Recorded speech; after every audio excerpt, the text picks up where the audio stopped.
Well, I'm in my cap and gown again, which means one of two things.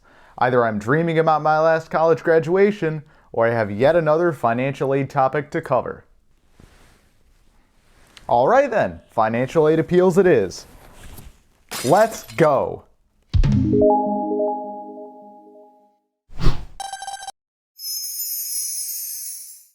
Before we get into the appeals process itself, let's take some time to review how needs-based aid is determined.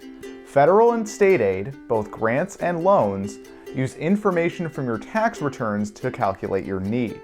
And that's a tax return from 2 years before the school year you're getting aid for.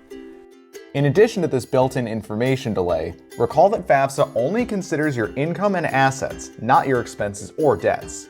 If you or your family had a costly medical procedure or had to take out a second mortgage to make ends meet, that's not going to be reflected in aid determination. With all this in mind, once you've received the award letter for the school you're attending or looking to attend, you may find the amounts you've been promised a little underwhelming. That's when you counter with a letter of your own. This appeal letter, if it's to succeed, will need more than a pretty please. Most of them go nowhere, but there are things to be done to boost your chances. First, make sure the right person's writing it and that you're sending it to the right place. Then, make a specific counteroffer. Justify this amount with an explanation of your situation and why this situation was not reflected in the information they already have. Finally, attach any and all supporting documentation. The more proof, the better. Keep the letter itself formally written and concise. You do not want a reasonable appeal to be rejected for run-on sentences or poor paragraph structure. This is still school after all. Finally, there's another slightly different application of this appeals process. What happens when you have a financial need, but because of factors like your GPA or your amount of credits, your school denies your aid anyway? Appeal Letter Part 2, Financial Aid Boogaloo.